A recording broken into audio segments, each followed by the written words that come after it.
Good morning everyone and welcome back in your channel.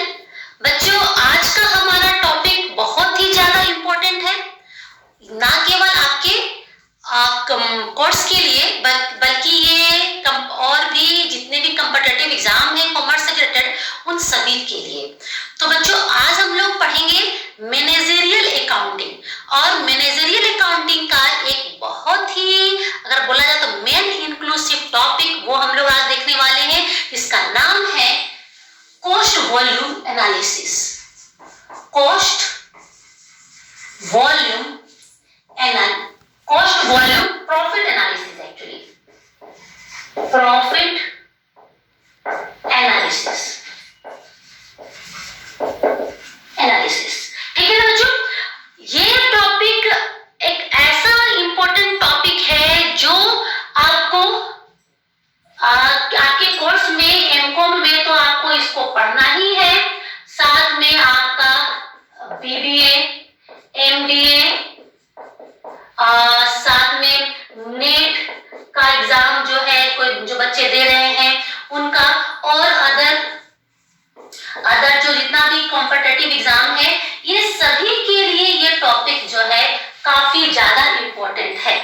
ठीक है, तो इस टॉपिक में आपको हम बहुत ही इजी लैंग्वेज में इसको पूरी अच्छी तरह समझा देंगे। लेकिन क्या है, शर्त केवल इतना कि आप इस वीडियो में शुरू से लेकर अंत तक बने रहेंगे, और जहां भी प्रॉब्लम हो आप कमेंट बॉक्स में वहां पर समझा बोल देंगे कि मैम इसको फिर से समझा दीजिए, ये वाला टॉपिक यहाँ पर समझ में नहीं आया। लेकिन मेरा ये वादा है कि पूरा वीडियो देखने के बाद आप लोगों के मन में कोई भी डाउट नहीं बचेगा। ठीक है ना बच्चों, तो आइए हम देखते हैं कॉस्ट वॉल्यूम प्रॉफिट एनालिसिस, जिसको हम लोग बोलते हैं ब्रेक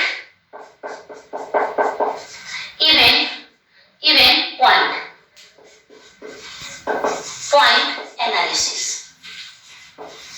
एनालिसिस, जिसको शॉर्ट फॉर्म में ब्रेक इवन पॉइंट बोलते हैं, ब्रेक इवन पॉइंट। ठीक है, तो समझते हैं हम लोग क्या है कि जो भी टॉपिक आप पढ़ते हो सबसे पहले उसका जो हेडिंग है, उस टॉपिक का जो नाम है, उसका मीनिंग आपको समझना बहुत जरूरी होता है, तभी आप उसको क्या समझाना चाहता है ये आपको समझ में आएगा। तो चूंकि आप उससे भी पहले आप ये समझ लो कि इस टॉपिक का यूज कहां पर है। जब भी हम लोग कोई चैप्टर पढ़ते हैं, अगर उसका यूज हमें सबसे पहले पता होता है तो उसका एक फिगर हमारे माइंड में बनता चला जाता है जब हम लोग उसको समझने के दौर में रहते हैं तो और वो काफी लंबे समय तक हमारे माइंड में बना हुआ रहता है। तो आप उसको पहले समझ लीजिए कि क्या है ये टॉपिक, कहाँ यूज होने वाला है। तो ये टॉपिक का यूज एक बिजनेसमैन करता है, एक प्रोड्यूसर करता है, जो क्या करता है, प्रोडक्शन करता है। ठीक है ना, तो प्रोडक्शंस में क्या क्या चीजें इन्वॉल्व होती है उसका डेप्थ आपको नॉलेज यहाँ पर इस चैप्टर में मिलेगा। ठीक है, तो पहले हम लोग उसका मीनिंग समझ लें। देखिए, सबसे पहली बात यहाँ हम लोग कर रहे हैं किसके बारे में, तो कॉस्ट के बारे में।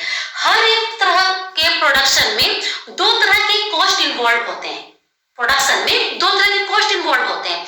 पहला जो है वो क्या होता है, फिक्स्ड कॉस्ट, और दूसरा होता है वेरिएबल कॉस्ट। आगे हम लोग और भी क्लियर करेंगे, यहाँ समझ लीजिए। वॉल्यूम का मतलब क्या होता है, वॉल्यूम का मतलब होता है, आप ऐसे समझ सकते हो कि आपने टीवी का रिमोट देखा है, किसी भी चीज का, टीवी को या फिर किसी भी चीज का रिमोट आपने देखा है, उसमें एक बटन होता है, एक बटन सा होता है छोटा सा, ठीक है, ऐसा वाला टाइप का, पता नहीं मैंने अच्छा बनाया है नहीं बनाया। ठीक है, ऊपर होता है प्लस, नीचे होता है माइनस। क्या होता है, वॉल्यूम, आवाज को बढ़ा दिए, आवाज को घटा दिए। लेकिन यहाँ पर ये आवाज वाली बात नहीं हो रही है, यहाँ बात क्या हो रही है, कॉस्ट की बात हो रही है। तो जो भी कॉस्ट इन्वॉल्व होता है बिजनेस में, समझ में आ रही बात, उसको जब हम बढ़ाते हैं या फिर उसको जब हम घटाते हैं तो उसका असर हमारे प्रॉफिट पर क्या होता है, इस चीज का विश्लेषण करना ही कॉस्ट वॉल्यूम एनालिसिस है। क्लियर हो रही बात। तो यहाँ पर चूंकि क्या होता है कि हर एक बिजनेसमैन का ये मोटो होता है अपने प्रॉफिट को क्या करना, मैक्सिमाइज करना, मैक्सिमाइजेशन ऑफ प्रॉफिट। ठीक है ना बच्चों, क्लियर है? अपने प्रॉफिट को मैक्सिमाइज करना हर एक बिजनेसमैन का क्या होता है, मोटो होता है, और वो इसी मोटो पर काम करता है। चलिए देखते हैं हम लोग कि यहाँ पर और ये मोटो कैसे फुलफिल होता है। तो आप समझ सकते हैं कि जब आपका टोटल रेवेन्यू ज्यादा होता है टोटल कॉस्ट से, यानी कि जो आप प्रोडक्शन करने के बाद सेल कर रहे हो ना, जो पैसे आपको मिल रहे हैं, दैट्स कॉल्ड रेवेन्यू। तो रेवेन्यू जो आपको मिल रहे हैं वो ज्यादा होगा आपके टोटल कॉस्ट से, तो ये कंडीशन क्या बतलाता है, प्रॉफिट का। ठीक है ना, या जो दोनों के बीच का डिफरेंस जो है बताता है क्या, प्रॉफिट। और जितना ज्यादा ये डिफरेंस होगा प्रॉफिट आपका उतना ज्यादा होगा। ठीक है ना, तो ये चीजें आप लोगों ने यहाँ समझा। आते हैं, इसी को हम लोग बोलते हैं ब्रेक इवन पॉइंट।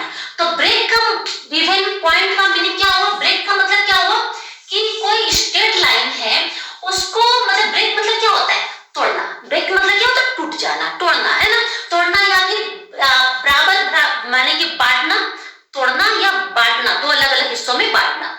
तो क्या है, कोई चीज है जिसको हम लोग बांट दिए, तोड़ दिए, ठीक है, तो हो गया वो ब्रेक।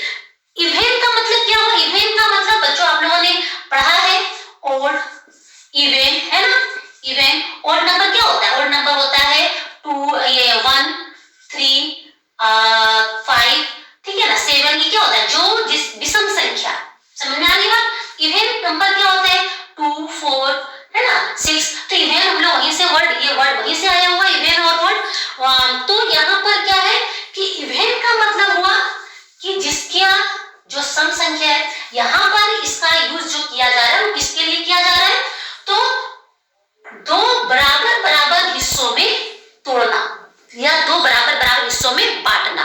तो बिजनेस में दो बराबर बराबर हिस्सों में बांटने वाली बात कहां से आ रही है, तो यहाँ पर क्या है इसका मीनिंग, ध्यान समझिए। वो पॉइंट एनालाइज करना जिसके अगर अंदर हम अगर प्रोडक्शन कर रहे हैं, अपना बिजनेस में लगा रहे हैं, जो भी कॉस्ट लगा रहे हैं, फिक्स्ड कॉस्ट, वेरिएबल कॉस्ट, तो हर एक बिजनेसमैन क्या चाहता है, वो हर चाहता है कि हर पर्सन क्या चाहता है कि अपना फ्यूचर मेरा अच्छा हो, फ्यूचर को जानना चाहता है। हम लोग ज्योतिषी के पास जाते हैं क्या बोलते हैं, फ्यूचर में देखिए क्या होने वाला, हाथी खिला देते हैं, ठीक है। तो वही चीजें यहाँ पर हर कोई आदमी चाहता है कि जो हम काम कर रहे हैं उसका फ्यूचर अच्छा हो। तो बिजनेसमैन भी यही चाहता है, क्या चाह रहा है वो, कि जो आज हम जो इन्वेस्ट कर रहे हैं अपने बिजनेस में उसका फ्यूचर रिजल्ट क्या हो। तो इसके लिए वो हर तरह का एस्टिमेशन करता है, अनुमान लगाता है। तो वही अनुमान के तहत वो ब्रेक इवन पॉइंट का एनालिसिस भी करता है, यानी कि वो पॉइंट यहाँ पर फाइंड आउट करने की कोशिश करता है जिसके अंदर अगर हम लोग प्रोडक्शन करेंगे, जो भी खर्च करेंगे, है ना, प्रोडक्शन करेंगे तो खर्च होगा, तो जो भी प्रोडक्शन करेंगे उससे हमको लॉस होगा, और अगर उससे ज्यादा उस पॉइंट्स के अगर आगे प्रोडक्शन करेंगे तो हमको क्या होगा, प्रॉफिट होगा। तो अपना वो डेड पॉइंट अगर बोल सकते हैं इसको हम लोग, डेड पॉइंट, ये जानना हर बिजनेसमैन चाहता है। ये डेड पॉइंट मैंने यूज क्यों किया, मतलब कि अगर हम यानी कि ये क्या होता है कि जितने हम बिजनेस में प्रोडक्शन में जितने भी खर्च कर रहे हैं कम से कम उतना रिटर्न हो, ये होता है डेड पॉइंट। अगर हम प्रोडक्शन में इन्वेस्ट कर रहे हैं 10,000 रुपए और हमें रिटर्न में 7,000 या 8,000 आ रहा है, तो वो बिजनेस हमारा लॉस का है, ठीक है ना। तो क्योंकि हमारा जो कॉस्ट है उसको भी ये फुलफिल नहीं कर पा रहा है, तो बिजनेस हमारा लॉस का है। तो कहने का मतलब है कि वो पॉइंट निकालना जहां से हमको अगर कम नीचे जा रहे हैं तो हमको लॉस होगा, और जहां से ऊपर आगे प्रोडक्शन कर रहे हैं, खर्च कर रहे हैं, प्रोडक्शन कर रहे हैं, तो हमें प्रॉफिट होगा। तो ब्रेक इवन पॉइंट का मीनिंग आप अच्छे से समझ गए होंगे, ठीक है ना। अब हम लोग आते हैं इस चैप्टर के अंदर आपको एक्चुअली में पढ़ना क्या है। हम लोगों ने अभी क्या देखा कि बिजनेस किसका मेन मोटो क्या होता है, अपने मैक्सिमाइजेशन ऑफ प्रॉफिट, अपने प्रॉफिट को हम बढ़ाएं, ठीक है।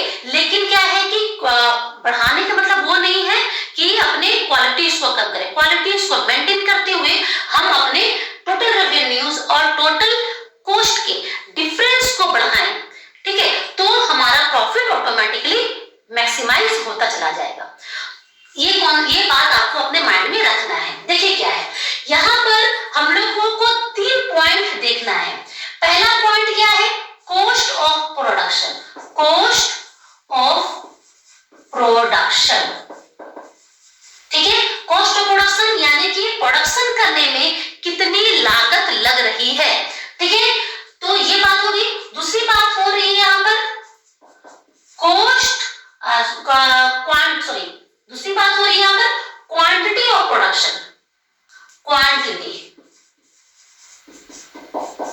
क्वांटिटी ऑफ प्रोडक्शन,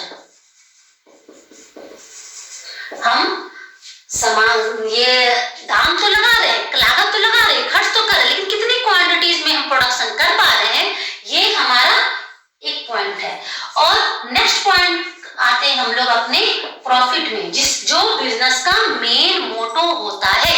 ठीक है, क्लियर हो रही बात यहाँ पर? तो ये 3 पॉइंट्स के इर्द गिर्द आपका प्रोडक्शन जो है वो इन्वॉल्व होता है। लेकिन क्या है कि ये तीनों के बीच में, ये तीनों जो पॉइंट आप देख पा रहे हो स्क्रीन पर, इसके बीच में एक रिलेशन होता है। वो डेप्थ रिलेशन को आपको समझना पड़ेगा। सबसे पहले क्या है कि कॉस्ट ऑफ प्रोडक्शन और क्वांटिटी ऑफ प्रोडक्शन में नेगेटिव रिलेशन होता है, नेगेटिव रिलेशन होता है। ठीक है, इसका क्या मतलब हुआ कि जितना आप कॉस्ट ऑफ प्रोडक्शन मतलब कि क्वांटिटी ऑफ प्रोडक्शन बढ़ाते चले जाओगे, आपका कॉस्ट ऑफ प्रोडक्शन जो है वो कम होता चला जाएगा।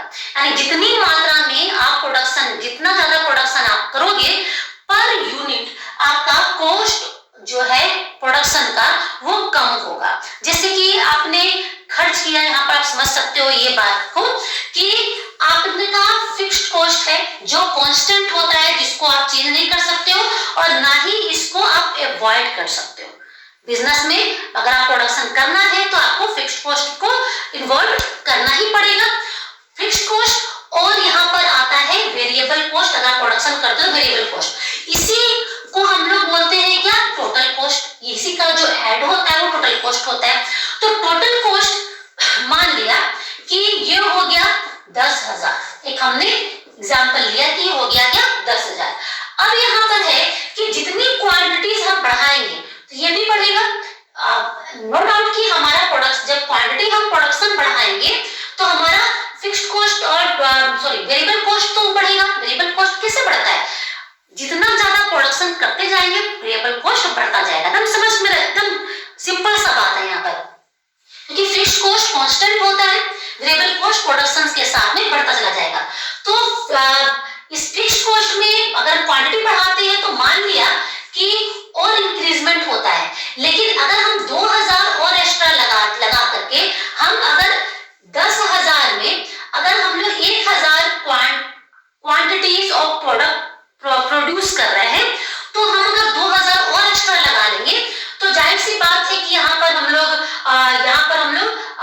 200-1200 प्रोडक्शन जो है कर पाएंगे। बता रहे समझ, 1200 प्रोडक्शन कर पाएंगे।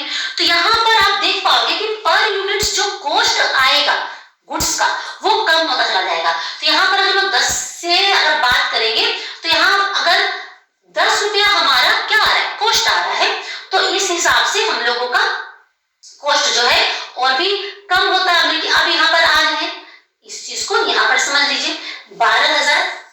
अब इसको हम लोग ऐड करके 10,000 में 2,000 ऐड कर दिए तो क्या हो गया हमारा 12,000। अब इस 12,000 में अगर हम लोग ये कर ले कि अगर हम लोग 12 तो ये हो जाएगा, कुछ और अगर प्रोडक्शन बढ़ रहा है, मान लीजिए कि 1,500 प्रोडक्शन पीसेस की बात कर रहे हैं, अगर बढ़ रहा है तो हमारा कॉस्ट जो है वो क्या हो जाएगा, कम हो जाएगा, कम हो जाएगा। ठीक है ना, क्योंकि यहाँ पर कितना हो जाएगा, अगर यहाँ पर आपका हो जाने वाला है 8 रुपया।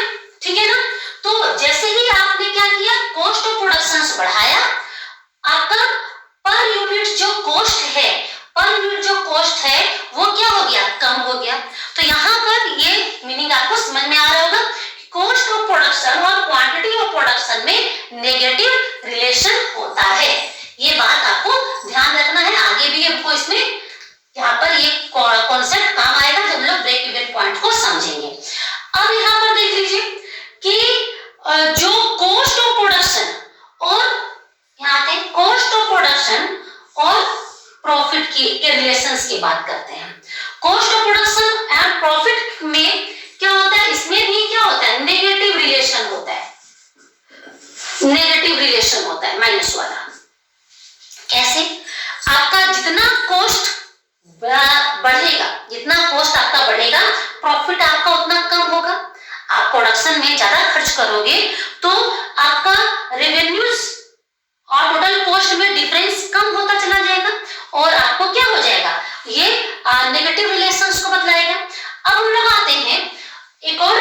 की बात करते हैं, क्वांटिटी ऑफ प्रोडक्शन और प्रॉफिट, इनके बीच में पॉजिटिव रिलेशन होता है। ठीक है ना, इनके बीच में क्या होता है, पॉजिटिव रिलेशन होता है। कैसे कि जितना प्रोडक्शन आप ज्यादा कर रहे हो उतना आप सेल करोगे, उतना आपको प्रॉफिट होगी। तो आप सबसे पहले आपको ये बातें यहाँ पर समझना होगा। क्लियर हो रही बात? अब हम लोग इसको आगे हम लोग देखेंगे कि ये किस तरह से हमारे बिजनेस में इन्वॉल्व होता है और यहाँ पर हम लोग ब्रेक इवन पॉइंट्स का क्या यूजेस है, वो सब सारी चीजें यहाँ पर आपको समझ में आएगी। ठीक है, इसी के बीच का यानी कि ये जो तीनों पॉइंट्स आपने देखा, इसी के बीच के रिलेशन को ही हम लोग कॉस्ट वॉल्यूम प्रॉफिट एनालिसिस कहते हैं। ठीक है ना, तो कॉस्ट वॉल्यूम प्रॉफिट एनालिसिस क्या है, ये इसी तीनों पॉइंट के बीच का जो रिलेशन है वही हमारा कॉस्ट वॉल्यूम एनालिसिस है। कॉस्ट को बढ़ाने से प्रॉफिट पर क्या असर पड़ रहा है। ठीक है, अब हम लोग इस आते हैं कि कॉस्ट वॉल्यूम एनालिसिस को ही हम लोग ब्रेक इवन पॉइंट्स भी कहते हैं। तो आपको न्यूमेरिकल्स यहाँ पर समझना होगा, या इसको हम लोग दो तरीके से समझेंगे, एक न्यूमेरिकल्स बेस पे, एक मैथमेटिकल बेस पे, और दूसरा क्या है, ग्राफिकल बेस पर।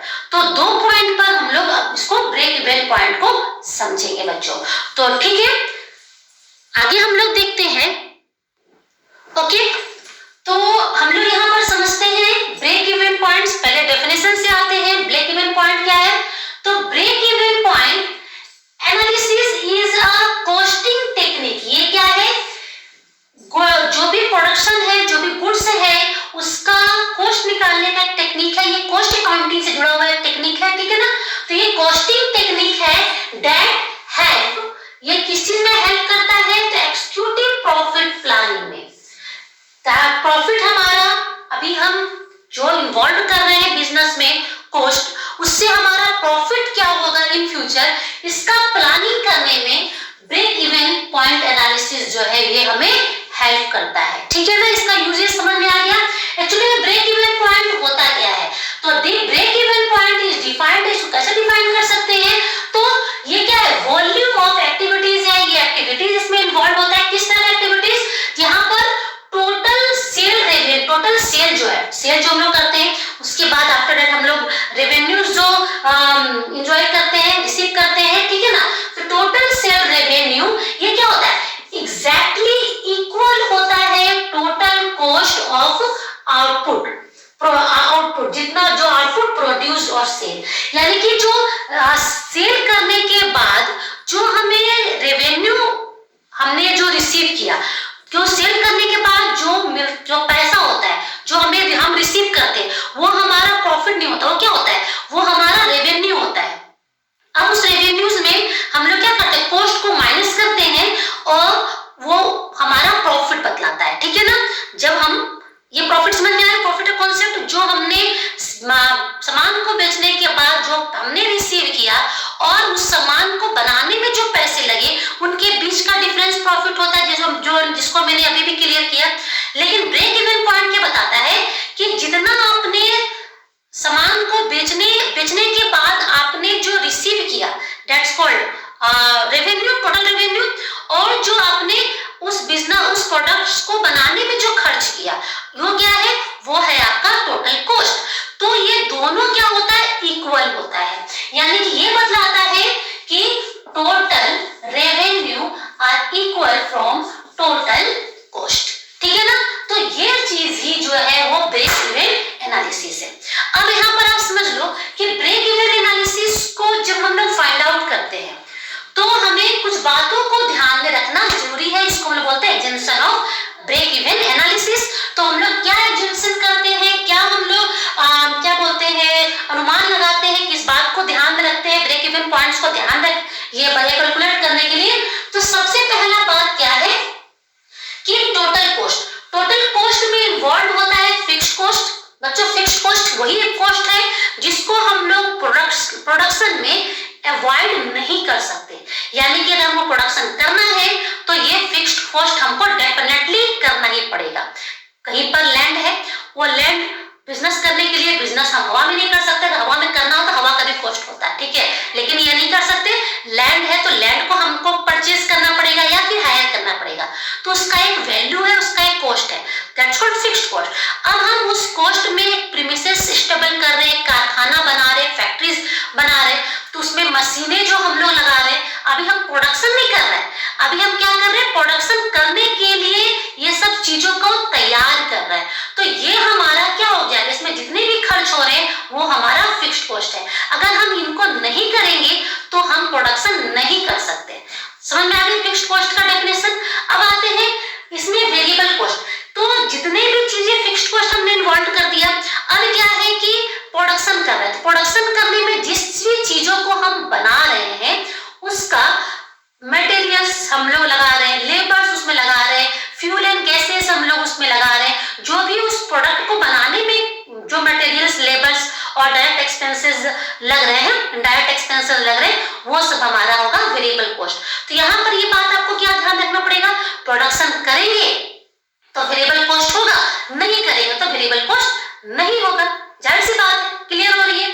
दूसरी बात यहाँ पर क्या आपको ध्यान रखना है बच्चों कि फिक्स्ड कॉस्ट जो होता है ना वो रिमेन्स कांस्टेंट होता है, हमेशा फिक्स्ड कॉस्ट क्या होता है, वो कांस्टेंट होता है, इतना अगर हमको प्रोडक्शन करना है तो इतना आपको इसमें इन्वॉल्व करना पड़ेगा, ठीक है ना। ये फिक्स्ड कॉस्ट ये हर एक लेवल पर कांस्टेंट होता है। या किसके बारे में बता रहे हैं, जब हम लोग ब्रेक इवन पॉइंट का एनालिसिस करेंगे तब आपको ये बात मान करके एजम्पशन करना होगा, मान करके चलना पड़ेगा कि फिक्स्ड कॉस्ट जो है वो प्रोडक्शन के हर लेवल पर क्या है, कांस्टेंट है, इक्वल है, वो वेरिएबल नहीं है, वो यानी उसमें वेरी नहीं होता, ठीक है, क्लियर हो रही है बात।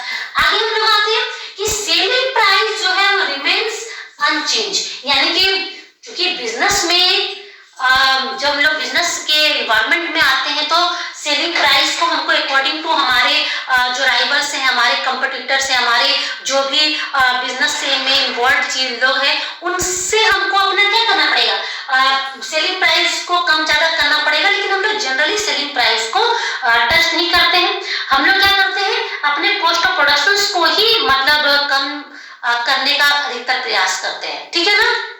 तो क्या है, आपको मान के चलना पड़ेगा कि सेलिंग प्राइस जो है वो चेंज नहीं होगा, ठीक है। आगे हम पढ़ते हैं, क्या बात कर रहे हैं, sale mix will be constant, यानी सेल मिक्स की बात नहीं कर रहा है। देखिए ब्रेक इवन पॉइंट का एक लिमिटेशन क्या है वो भी हम लोग जान लें कि ब्रेक इवन पॉइंट एक प्रोडक्ट के बारे में एनालिसिस करता है, ठीक है ना। जब वहां पर कई प्रोडक्ट्स की बात आ जाते हैं, जब लोग नए प्रोडक्ट और भी कई प्रोडक्ट लाइन की बात हम लोग अगर करते हैं तो वहां पर ब्रेक इवन पॉइंट वो सुटेबल नहीं होता, तो ये इसका सबसे बड़ा लिमिटेशन है। तो ये बात आपको लेकर के चलना पड़ेगा, यानी प्रोडक्ट लाइन का मीनिंग तो आप समझ रहे हो कि जब हम लोग सेल का डिफरेंट टाइप्स ऑफ प्रोडक्ट्स को एक साथ बेच रहे हैं, जैसे कॉपी बनाने वाला जो है वो बुक्स भी बना रहा है, पेन बना रहा है, सेल कर रहा है, तो वो उसकी बात हो रही है, इसको बोलते हैं हम लोग प्रोडक्ट लाइन। तो एक तरह के ही प्रोडक्ट के बारे में एनालिसिस करने के लिए हम लोग ब्रेक इवन पॉइंट का यूज करते हैं, क्लियर हो रही है। आई होप बहुत सारी बातें आपको क्लियर हो रही होगी, ठीक है। तो यहाँ पर इसकी बात ये जो है कांस्टेंट रहेगा, क्या सेल्स मिक्स जो है कांस्टेंट रहेगा, कई प्रोडक्ट्स नहीं बेच रहे हम लोग एक तरह के प्रोडक्ट्स के बारे में ही बात कर रहे हैं।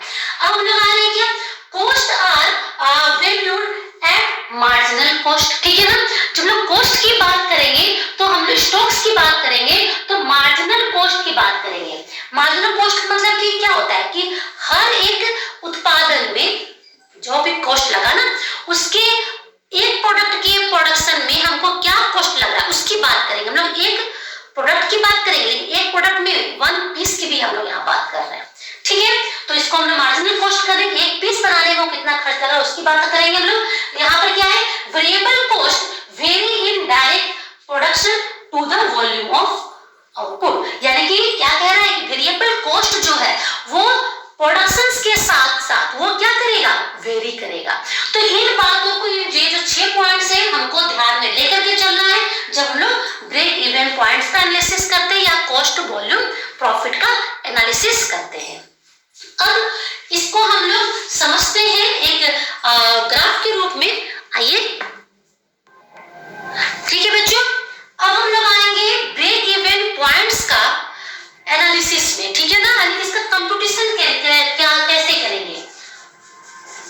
Computation of break even point. ठीक है, तो पहला हम लोग पढ़ेंगे क्या, ग्राफिकल मेथड, और इसी को हम लोग समझेंगे मैथमेटिकल मेथड्स। दोनों मेथड से ब्रेक इवन पॉइंट बहुत ही इजी तरीके से वो हम लोग यहाँ पर देखने वाले हैं। ठीक है, तो सबसे पहले आते हैं ग्राफिकल बेस पे जब हम लोग इसको प्रूव करेंगे तो उससे आपका फॉर्मूला निकल करके आ जाएगा। मैथमेटिकल्स में आपको फॉर्मूलाज पढ़ना है, ठीक है ना। फॉर्मूला के बारे में आप लोग पढ़ोगे कई फॉर्मूला जिसके आप हेल्प से ब्रेक इवन पॉइंट्स को फाइंड आउट कर सकते हो। ठीक है बच्चों, तो आते हैं इसे ग्राफिकल मेथड पे। देखिए ये क्या है कि एक ग्राफ हम लोग यहाँ पर बना ले। ये हो गया हमारा ब्रेक इवन पॉइंट का ग्राफ, जिसका ये पॉइंट हो गया क्या, वो 0। यहाँ पर हम लोग मेजर कर ले 10, 20, 30, 40, 50, ठीक है ना। इस तरह से आगे बढ़ेगा। ये है आपका आउटपुट, क्वांटिटी जितना आपने प्रोडक्शन कर रहा है। ठीक है, यहाँ पर हम लोग आते हैं, सबसे पहले तो ये कर ले, मेजर कर लेते हैं 100, 200, 300, 400, 500, 600। ठीक है, ये जो हमारा इस सीरीज पर जो हम लोगों ने लिया है वो है क्या, कॉस्ट एंड रेवेन्यू। ठीक है, कॉस्ट एंड रेवेन्यू क्लियर हो रही है। अब यहाँ पर हम लोगों को कुछ बातें जो हम लोगों ने सीखी अब उसको हम लोग अप्लाई करेंगे। सबसे पहली बात क्या है, सबसे पहली बात है क्या कि फिक्स्ड कॉस्ट जो होता है, फिक्स्ड कॉस्ट एफसी से हम लोग इसको डिनोट कर रहे हैं। तो फिक्स्ड कॉस्ट कभी भी 0 नहीं होगा, क्योंकि आपको प्रोडक्शन करना है तो आपको फिक्स्ड कॉस्ट इन्वॉल्व करना ही पड़ेगा। फिक्स्ड कॉस्ट बच्चों वो कॉस्ट होता है जिसको हम लोग अवॉइड नहीं कर सकते। जैसे कि हमने एक प्रोडक्शन जो है वो हवा में हम नहीं कर सकते। अगर हवा में प्रोडक्शन होता तो हवा का भी कॉस्ट होता, ठीक है ना। खैर ये डजंट मैटर। क्या है, यहाँ पर हमने एक लैंड परचेज किया या फिर लैंड हमने हायर किया तो ये फिक्स्ड कॉस्ट आ जाएगा। उसमें हमने प्लांट लगाया, मशीनरीज लगाए, फैक्ट्रीज लगाए, तो वो उसका जो कॉस्ट है, क्योंकि जब ये कॉस्ट करेंगे, फिक्स्ड कॉस्ट करेंगे, तभी हम प्रोडक्शन कर पाएंगे। ठीक है ना, तो उसी को हम लोग बोलते हैं फिक्स्ड कॉस्ट। समझ में आ रही बात। दूसरी बात क्या है कि इसमें आता है वेरिएबल कॉस्ट। ठीक है, तो वेरिएबल कॉस्ट 0 हो सकता है। क्यों हो सकता है, क्योंकि वेरिएबल कॉस्ट मान लिया कि प्रोडक्शन हम नहीं करें, अपना जो है प्लांट स्टेबल करके छोड़ दिए, हम लोगों ने प्रोडक्शन नहीं करा, तो वेरिएबल कॉस्ट नहीं हुआ। वेरिएबल कॉस्ट में आपका आ जाएगा material, labour, direct cost, indirect cost, है ना। तो जो प्रोडक्शंस करेंगे तभी जनरेट होता है। क्लियर हो रही बात। आगे हम लोग बात कर रहे हैं क्या कि टोटल कॉस्ट इक्वल टू क्या होता है। टोटल कॉस्ट होता है variable cost plus fixed cost plus variable cost.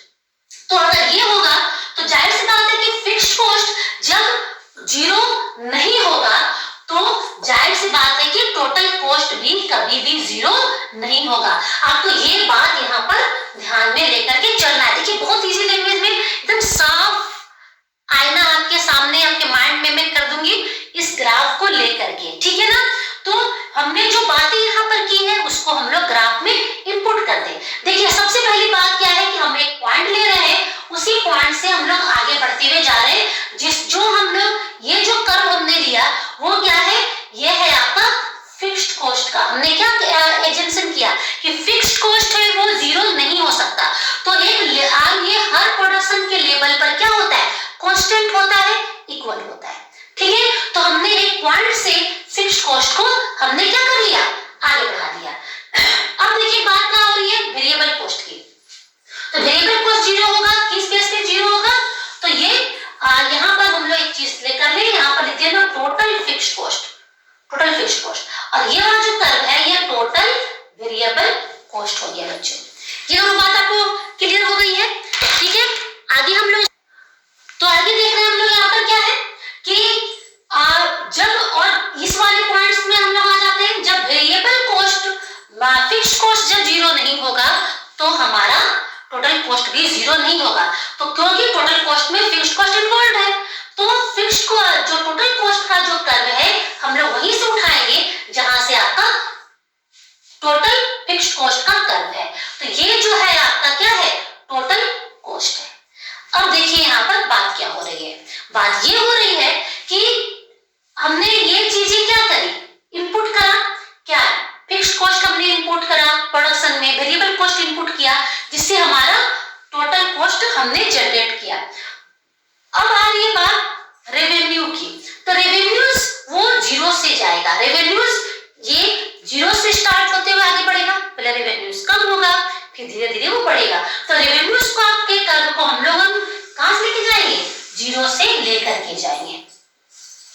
तो ये कर्व हो गया आपका टोटल रेवेन्यू का। रेवेन्यूज मतलब कि जो सेल कर रहे हैं उसके बाद आपने लिया, ठीक है ना। ये लाइन थोड़ी सी टेढ़ी नहीं होनी चाहिए क्योंकि ये लाइन सीधी होनी चाहिए, तो थोड़ा सा हम लोग इसको देख लें, ठीक है, क्लियर हुई बात। क्योंकि हम लोग यहाँ पर लाइनर ग्राफ बना रहे हैं, तो यहाँ पर आपने क्या पाया कि जहां जिस बिंदु पर जहां पर भी जो टोटल कॉस्ट और टोटल रेवेन्यूज, यहाँ पर देख रहे हैं कि total cost and total revenues जो है वो क्या हो रहा है, बराबर हो रहा है। बराबर होगा तब तो एक दूसरे को काटेगा, तो ये जब बराबर हो रहा है तो हम लोग यहाँ से एक लाइन को ड्रॉ कर दें, ठीक है। तो एक लाइन हमने यहाँ पर ड्रॉ किया, क्योंकि ये ग्राफ में बनाएंगे तो ये काफी ज्यादा सही बनेगा, ठीक है। तो हमने एक पॉइंट, एक लाइन यहाँ पर ड्रॉ करा, तो ये जो पॉइंट है, ये जो पॉइंट आपको मिला यही एक्चुअली में ब्रेक इवन पॉइंट है, ठीक है। अब यहाँ पर देखिए, अब यहाँ पर क्या बात है कि इसके नीचे जो भी प्रोडक्शन हो रही है, ये आप पॉइंट हम लोग बात कर रहे हैं यहाँ पर, ये आपका लॉस होगा। ये जो आपका पॉइंट है ये आपका क्या है, वो लॉस है। और इसके ऊपर जब हम लोग प्रोडक्शन करेंगे तो ये होगा क्या, प्रॉफिट, ठीक है बच्चों। तो ब्रेक इवन पॉइंट आपका यही है ना, इस पॉइंट को ही हम लोग ब्रेक इवन पॉइंट कहते हैं। यहां पर हम लोग कई और चीजों के बारे में भी जानेंगे सेम ग्राफ से, और वो ये है, आते हैं हम लोग यहाँ पर सॉल्व कर लेते हैं। यहाँ अच्छा नीचे हम लोग सॉल्व कर लेते हैं। क्या हमने देखा यहाँ पर कि जो आपका टोटल रेवेन्यू है वो क्या है, टोटल कॉस्ट के बराबर हो रहा है ब्रेक इवन पॉइंट में। अब हम लोग इसी से फॉर्मूला जनरेट करेंगे, ठीक है ना।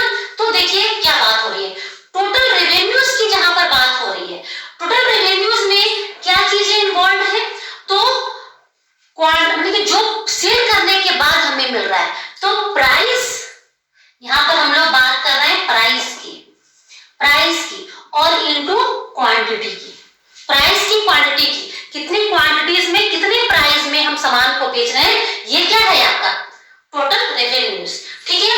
ये इक्वल होगा आपका टोटल कॉस्ट में। तो टोटल कॉस्ट को हम लोगों ने क्या जाना है यहाँ पर,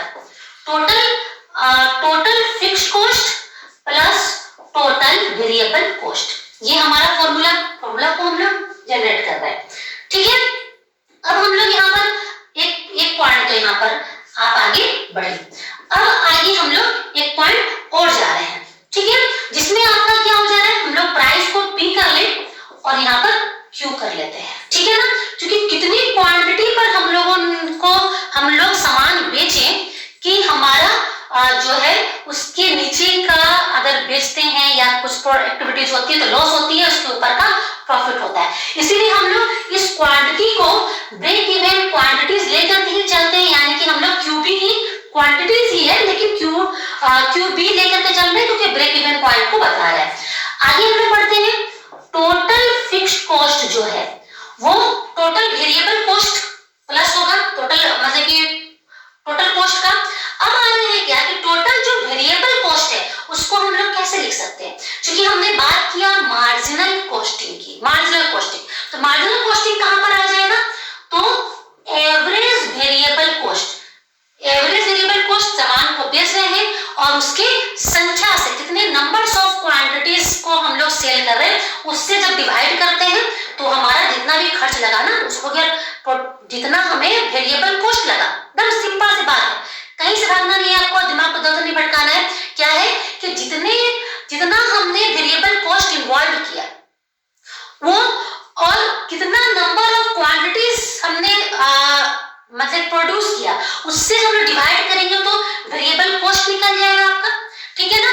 तो और वेरिएबल कॉस्ट यहाँ पर इनटू कर दें क्वांटिटी, और ये क्वांटिटी को चूंकि ब्रेक इवन पॉइंट क्वांटिटी से क्यूबी से हम लोग इसको इंडिकेट करते जा रहे हैं।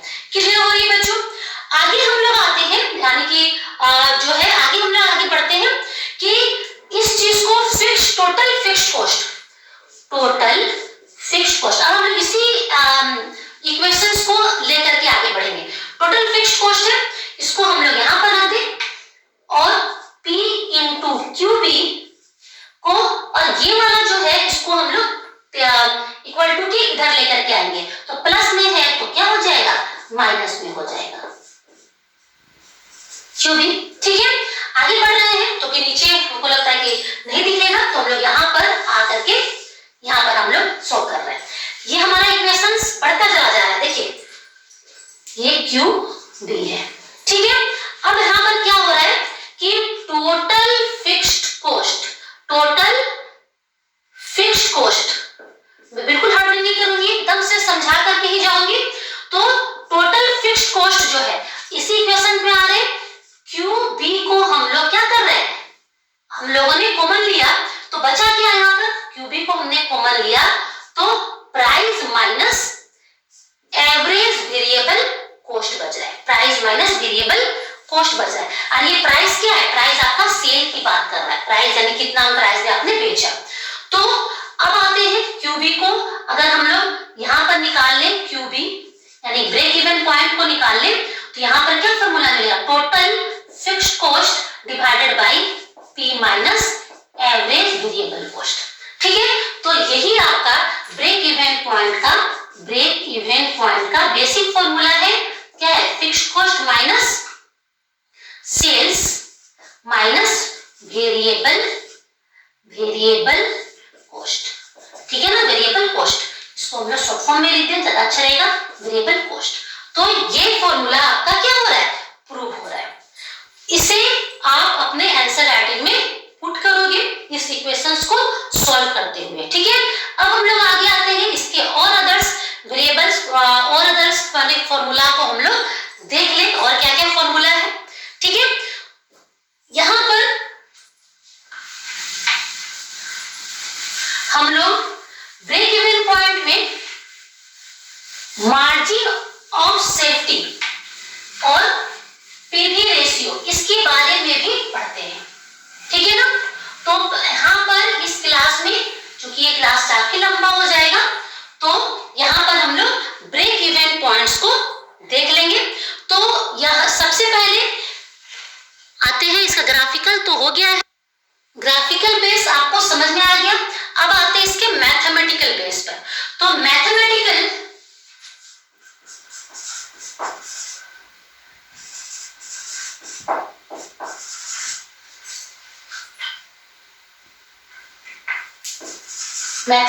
मेथड में, ठीक है ना। तो मैथमेटिकल मेथड में बच्चों क्या क्या हम लोग पढ़ने वाले हैं, इसमें पढ़ने वाले हैं, सबसे पहले हमको निकालना होगा कंट्रीब्यूशन। इसका मीनिंग क्या होता है कि आप कितना कंट्रीब्यूट कर रहे हो बिजनेस में, ठीक है ना। यहाँ पर हम लोग पढ़ेंगे प्रॉफिट पीवी रेशियो, प्रॉफिट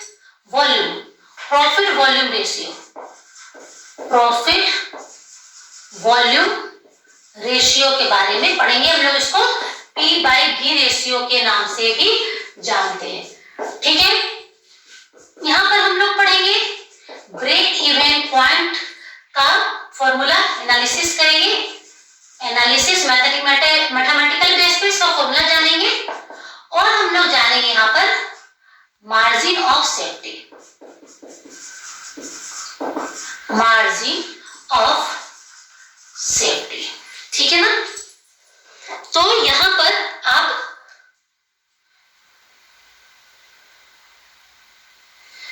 एक सेकेंड, मार्जिन ऑफ सेफ्टी,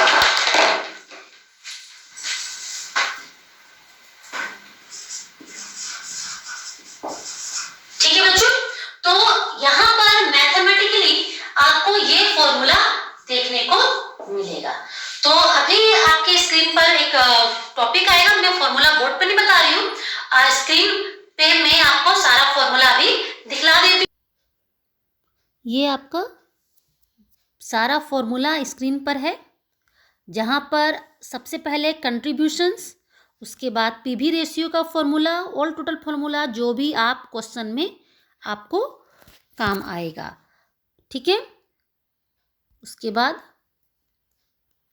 ये फॉर्मूला पूरा आप देख सकते हो। अब हम लोग आते हैं ये के बारे में एक डेफिनेशंस समझ लें।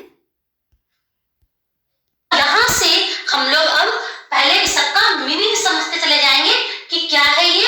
तो कंट्रीब्यूशंस का मीनिंग हुआ कि जो सेल्स है, सेल्स माइनस वेरिएबल कॉस्ट, ठीक है ना।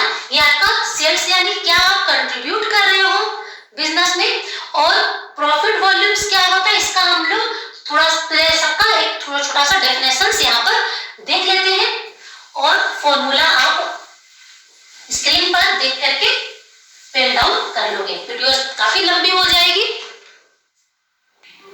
तो आपको इन सभी चीजों का डेफिनेशंस पहले हम समझा दें क्या है।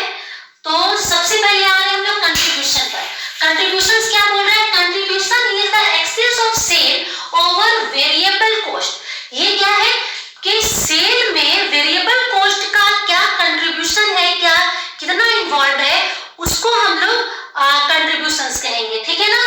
Which is known as total margin और contribution। इससे हम लोग पता चल पाता है कि कितना इन्वॉल्व हो रहा है, वेरिएबल कॉस्ट सेल में जुड़ा हुआ है। इसका फॉर्मूला अभी आप स्क्रीन पर भी देख रहे होंगे, और इसका फॉर्मूला है क्या, सेल्स माइनस वेरिएबल कॉस्ट, ठीक है बच्चों। आगे हम लोग इसको एक और फॉर्मूला से भी डिनोट करते हैं, मैं सी कंट्रीब्यूशन को सी से हम लोग डिनोट करते हैं, ठीक है। तो ये आपका एक और फॉर्मूला दिया हुआ रहेगा, फिक्स्ड कॉस्ट प्लस प्रॉफिट। तो ये आपका कंट्रीब्यूशंस का फॉर्मूला है, ठीक है। आगे आते हैं कॉस्ट वॉल्यूम रेशियो, जिसको हम लोग क्या बोलते हैं, पीवी रेशियो। पीवी रेशियो क्या होता है, mainly known as contribution to sales ratio, कि सेल्स रेशियो में प्रॉफिट का क्या वॉल्यूम है यहाँ पर, ठीक है ना। इट रेशियो क्या, ये ऐसे क्या रिलेशनशिप बतलाता है किसका, तो कंट्रीब्यूशंस का सेल्स के साथ में, ठीक है। तो ये बात है, इसका फॉर्मूला और आपको मिलेगा, लेकिन मैंने एक फॉर्मूला लिख दिया है, contributions divided by sale into 100। आगे देख रहे हैं margin of safety. Margin of safety बच्चों क्या बतला रहे हैं कि कितना वो पॉइंट जहां पर आप सेफ जोन में हो, उसको हम लोग बोलते हैं मार्जिन ऑफ सेफ्टी, और इसको डिनोट करते हैं MOS से, ठीक है। ये क्या बता रहा है, डिफरेंस बता रहा है एक्चुअल सेल जो है, आखिर जो आपका आउटपुट है और ब्रेक इवन पॉइंट्स के बीच में क्या डिफरेंस है। देखिए, जितना आपका ब्रेक इवन पॉइंट वो पॉइंट है जहां पर आपको नो प्रॉफिट नो लॉस हो रहा है, ठीक है। वहां से आपका सेल का डिफरेंस कितना है, सेल आपने उस पॉइंट से आपने कितना ज्यादा सेल किया। अपने ग्राफ में भी अभी देखा कि जो प्रॉफिट वाला जो हिस्सा था, यहाँ पर हम लोगों ने जो प्रॉफिट वाला जो हिस्सा बनाया, ये आपका क्या था, टोटल फिक्स्ड कॉस्ट था, ये आपका टोटल कॉस्ट है, ये आपका ये जो है वेरिएबल कॉस्ट है, यहाँ पर आ जाते हैं हम लोग, ठीक है। ये आपका टोटल वेरिएबल कॉस्ट है, ठीक है। और यहाँ से हमारा जो मार्जिन गया है टोटल रेवेन्यूज का, तो इनके बीच में जितना ज्यादा डिफरेंस हो रहा है, ये वाला जो हिस्सा है वो क्या है, वो प्रॉफिट का है, ठीक है ना। तो ये जो आपका जहां पर रेवेन्यूज और टोटल कॉस्ट एक दूसरे को काट रहा है, ये आपका ब्रेक इवन पॉइंट है। इस पॉइंट से जितना ज्यादा आप सेल कर रहे हो, यानी प्रॉफिट का वॉल्यूम जितना ज्यादा बढ़ रहा को, तो उसी सेफ जोन को यहाँ पर सेफ्टी की बात किया गया है। मार्जिन ऑफ सेफ्टी जितना ज्यादा बढ़ा रहे हो उतना ज्यादा सेफ जोन में हो। आई होप आपको सारा चीज क्लियर हो रहा है। मैंने टेक्निकल वर्ड्स यूज तो किया है, लेकिन क्या है कि बहुत ही सिंपली आपको समझाने का कोशिश किया है, ठीक है। तो फिर भी अगर कोई दिक्कत होगा तो आप मुझे कमेंट बॉक्स में अपना जो भी प्रॉब्लम है वो आप लिख सकते हो, ठीक है। और या फिर व्हाट्सएप है आप लोगों के पास, व्हाट्सएप पर आप हमको इसका कि मैम ये बात समझ नहीं है, इसको क्लियर कर दीजिए। और अपने डिमांड्स को भी आप अपने कमेंट्स बॉक्स में लिखिए कि आगे आप किस चीज का और वीडियोस चाहते हो, ठीक है। तो ये आपका मार्जिन ऑफ सेफ्टी का फॉर्मूला क्या और total sale minus break even point. तो मार्जिन ऑफ सेफ्टी या ये तो आपका प्रॉफिट, ये ना इसका प्रॉफिट का है, लेकिन जितना ये वॉल्यूम ज्यादा आगे बढ़ता चला जाएगा, ये से आप उतने ज्यादा सेफ जोन में हो रहे हो। क्लियर हो रही है? तो यहाँ पर फॉर्मूला आपको देखने को मिलेगा। बच्चों, मेरा प्रयास है कि मैं बहुत ही सिंपली वे में आपको आपके कॉमर्स से रिलेटेड जितने भी कॉम्पिटिटिव एग्जाम है या फिर जो भी करियर से उसको मैं आपके सामने रख सकूं आपकी भाषा में, ठीक है। तो ये अगर आप मेरा ये प्रयास अगर सफल तभी होगा जब आप इसको अगर समझ रहे हो। साथ ही साथ मेरा ये रिक्वेस्ट रहेगा कि आप मेरे आने वाले वीडियोस में भी मेरे साथ रहें। तो इसके लिए आप क्या करना है, आपको वीडियोस को सब्सक्राइब करना है, ठीक है ना। और अपना कमेंट जरूर करना है कि ये चीजें आपको कैसी लग रही है, कैसे और मैं इसमें क्या सुधार कर सकूं, केवल और केवल आपके लिए, ठीक है। तो नेक्स्ट वीडियो हम लोग का ब्रेक इवन पॉइंट्स का आएगा, जहां पर हम लोग फॉर्मूला से क्वेश्चंस को सॉल्व करेंगे। तो आज के लिए बस इतना ही, फिर मिलते हैं हम लोग नेक्स्ट वीडियोज में। तो